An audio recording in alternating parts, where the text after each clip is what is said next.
Sastra channel நேயர்களுக்கு நமஸ்காரம். அனுதினம் ஆனந்தம் நிகழ்ச்சியில் உங்கள் அனைவரையும் சந்திப்பதில் மிக்க மகிழ்ச்சி.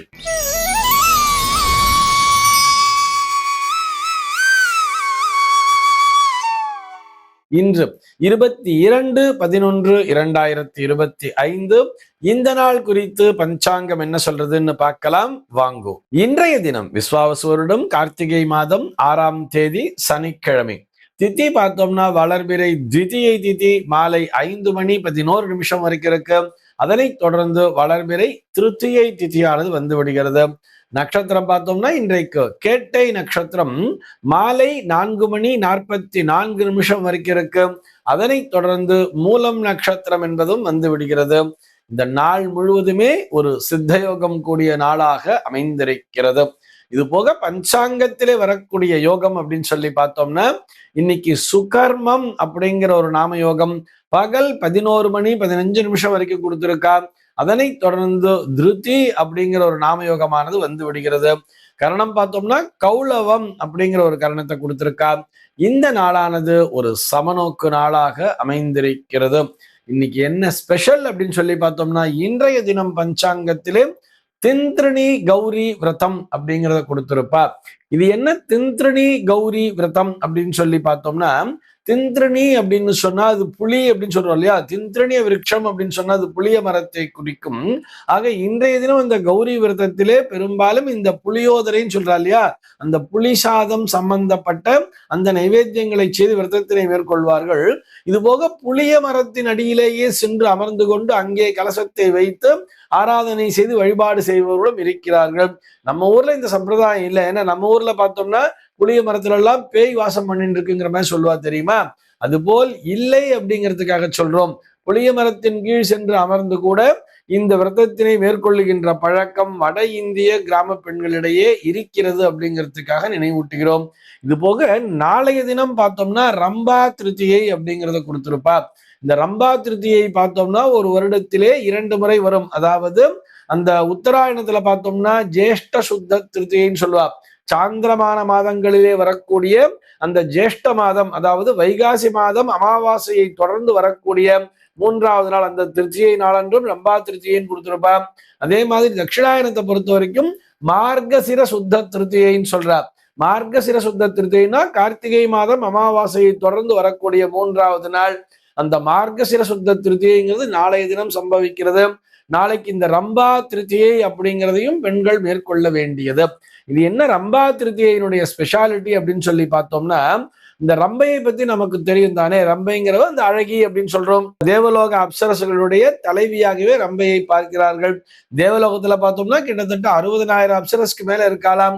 அவர்கள் அனைவருக்கும் தலைவியாக அந்த அழகிகளினுடைய தலைவியாக விளங்கியவள் தான் ரம்பா. இந்த ரம்ப ஒரு தடவை பார்த்தோம்னா அங்க தேவலோக மங்கைகளுக்கு இடையே ஒரு நடனமானது நடைபெற்று கொண்டிருக்கிறது. ரம்பை ஊர்வசி திலோத்தமை மேனகை எல்லாம் நடனம் ஆடிட்டு இருக்கா.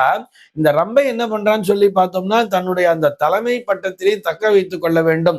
நான் தானே இங்கே தலைவி அப்படிங்கிற மாதிரி ஒரு அகம்பாவத்தோட கொஞ்சம் வேகமா கொஞ்சம் ஆக்ரோஷத்துடன் நடனம் ஆடுகிறாளாம்.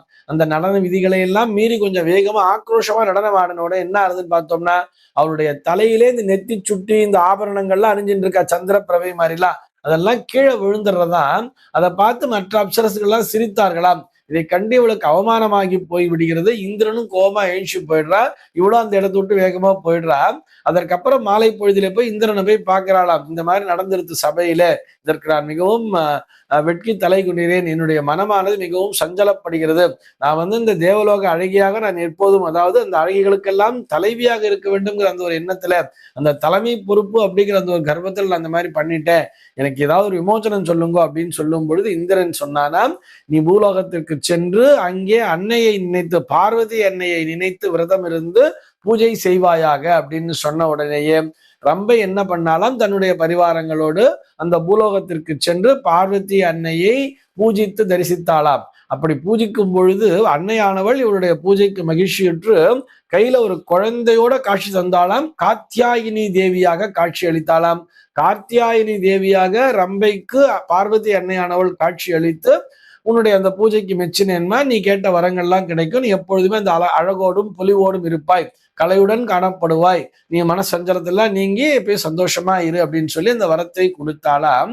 இந்த விரதத்தினை பெண்கள் எதற்காக மேற்கொள்ள வேண்டும் என்று சொன்னால், தங்களுடைய அழகும் பொலிவும் அப்படியே இருக்க வேண்டும் என்பதற்காக மட்டுமல்ல, அந்த கலைன்னு சொல்லுவா தெரியுமா, அவங்கள பார்த்தா அந்த மகாலட்சுமி அம்சங்கிறது இருக்கு, அவளை பார்த்த உடனே கையெடுத்து நமஸ்காரம் பண்ணணும் போல இருக்கு, இது போக அவர்களுடைய முகத்திலே விழித்து விட்டு சென்றால் அந்த நாளே மிகவும் மகிழ்ச்சிகரமாக அமைகிறது எல்லாம் சொல்லுவா தெரியுமா. அந்த அம்மாவை பார்த்தாலே அவ்வளவு சந்தோஷம் இருக்குன்னு சொல்லுவா.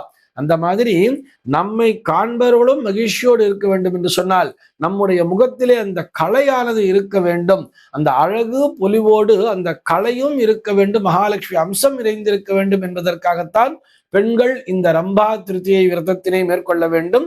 நாளைய தினம் வருகிறது, அதுக்காக இன்னைக்கே சொல்லி வைக்கிறோம். ரம்பா திருத்தியைக்காக ரொம்ப பெரிய நைவேத்தியம் எல்லாம் பண்ணணுங்கிற அவசியம் இல்லை. ரம்பைன்னு சொன்னா வாழை மரம் தான் அர்த்தம். நீங்க இந்த வாழை பழங்களை கூட நைவேத்தியம் செய்தாலே போதுமானது. நமக்கு என்ன வாழைப்பழம் பிடிக்குமோ அந்த வாழைப்பழத்தை வாங்கிட்டு வச்சு நைவேத்தியம் பண்ணுங்க. அப்படி இல்லைன்னா கூட அந்த பழங்களை எல்லாம் அறிந்து அதுல வெல்லம் எல்லாம் தூள் பண்ணி போட்டு கொஞ்சம் தேனையும் விட்டு ஒரு பஞ்சாமிர்தமாக கூட நீங்க அதனை நைவேத்தியம் செய்து நீங்களும் அந்த பிரசாதத்தினை உட்கொள்ள வேண்டியது. குடும்பத்தில் உள்ள அனைவருக்கும், நண்பர்கள் உறவினர்கள் உட்பட அனைவருக்கும் அந்த பிரசாதத்தினை தர வேண்டியது. அதன் மூலமாக நீங்களும் மகிழ்ச்சிகரமாக இருப்பீர்கள், உங்களை சுற்றி உள்ளவர்களும் என்றென்றும் மகிழ்ச்சிகரமாக இருப்பார்கள் என்பதற்காகத்தான் நினைவூட்டுகிறோம். சென்னையை பொறுத்தவரை இன்றைய தினத்தினுடைய சூரிய உதயம் என்பது காலை 6:14 சூரிய அஸ்தமனம் என்பது மாலை 5:35 சந்திர உதயம் என்பது காலை 7:41 சந்திர அஸ்தமனம் என்பது இரவு 7:18 சம்பவிக்கிறது. பிரம்ம முகூர்த்தம் பார்த்தோம்னா நாளைய தினம் அதிகாலை 4:33 முதல் காலை 6:15 வரையில் நீடித்திருக்கிறது. சென்னையை பொறுத்தவரை இன்றைய தினத்தினுடைய ராகு காலம் என்பது காலை 9:04 முதல் பகல் 10:29 வரையிலும், யமகண்டம் என்பது மதியம் 1:20 முதல் 2:45 வரையிலும், குளிகை காலம் என்பது காலை 6:14 முதல் 7:39 வரையிலும் சம்பவிக்கிறது. தினாந்தம் பார்த்தோம்னா இன்றைய தினம் இரவு 1:30 கொடுத்திருக்கா. சூலம் பார்த்தோம்னா இன்றைக்கு கிழக்கே சூலம் காலை 9:16 வரையில் அந்த சூல தோஷம் என்பது உண்டு. அதற்குரிய பரிகாரமாக தயிர் அறிந்து விட்டு கிழக்கு திசையை நோக்கி பயணிக்கலாம் அப்படிங்கிறதையும் சொல்லி இருக்கா. இன்றைய தினத்தினுடைய ஆன்மீக தகவலாக, இதை ஆன்மீக தகவல்னு சொல்றதை விட ஜோதிட தகவல்னு தான் சொல்லணும். ஒவ்வொரு சனிக்கிழமை நாளுமே நம்ம மெடிக்கல் அஸ்ட்ராலஜி அப்படிங்கிற தலைப்புல பார்த்துட்டு இல்லையா, அந்த வரிசையில இன்னைக்கு என்ன பார்க்க போறோம் சொல்லி பார்த்தோம்னா, இந்த இளமையிலேயே முதுமை வருவதற்கு ஜாதகம் காரணமா அப்படிங்கிறத தான் பார்க்க போறோம். ஒரு சில பேர் பார்த்தோம்னா அவர்களுடைய தோற்றம் பார்த்தோம்னா ஒரு 20-25 வயசுலேயே பார்த்தோம்னா ஒரு 40 வயசுக்கு மேல் காட்சி அளிப்பார்கள். இன்னும் ஒரு சில பேர் கொஞ்சம் வர வர பார்த்தாலும் ஒரு 40 வயசுக்காரராக தான் இருப்பார், ஆனால் பார்க்கறதுக்கு ஒரு 65-70 வயசுக்காரர் மாதிரி இருப்பார் தெரியுமா. இதற்கு என்ன காரணம்? இளமையிலேயே அந்த முதுமையாக காட்சி அளிப்பதற்கு என்ன காரணம்? ஜாதகம் காரணமான்னு கேட்டா சர்வ நிச்சயமாக அப்படின்னே சொல்லலாம். அந்த முதுமை அப்படிங்கிறத கொடுக்கக்கூடிய கிரகம் எதுன்னு சொல்லி பார்த்தோம்னா அது சனி என்கின்ற கிரகம்தான். அவர்களுடைய ஜாதகத்திலே சனி சந்திரனுடைய சேர்க்கை என்பது இருக்கலாம். ஐயோ அப்ப என் ஜாதகத்திலே சனியும் சந்திரனும் சேர்ந்து இருக்கேன்னு சொல்லிட்டு உடனே ஜாதகத்தை எடுத்து வச்சுட்டு அப்ப நானும் இளமையிலேயே முதுமையா காட்சி அளிப்பேனான்னு சொல்லிட்டு கம்பேர் பண்ணி பார்க்க கூடாது. நான் எப்பொழுதும் சொல்றதுதான், ஒரு கட்டத்திலே 2 கிரகங்கள் ஒன்றாக இணைந்திருந்தால் மாத்திரம் அது இணைவு என்பது கிடையாது. ஏன்னு சொன்னா ஒரு கட்டத்திலே ஒரு 30 டிகிரிங்கிறது உண்டு. ஒவ்வொரு கட்டமுமே ஒவ்வொரு ராசியுமே 30 டிகிரியா பிரிச்சு கொடுத்துருக்கா. மொத்தம் 360 டிகிரி இல்லையா, 12 ராசிகள் அப்படிங்கிறதுனால ஒன்னொன்னு 30 டிகிரியா பிரிச்சு கொடுத்துருக்கா. அப்படி இருக்கும் பொழுது ஒரே கட்டத்துல 2 கிரகங்கள் இருக்குன்னா ஒரு கிரகம் பார்த்தோம்னா 5 டிகிரில இருக்கும், இன்னொரு கிரகம் பார்த்தா 29வது டிகிரில இருக்கும். இவ்வளவு டிஃபரன்ஸ் இருக்கும் பொழுது நிச்சயமாக அந்த சேர்க்கை அப்படிங்கிற ஒரு கணக்கில் எடுத்துக்கவே முடியாது.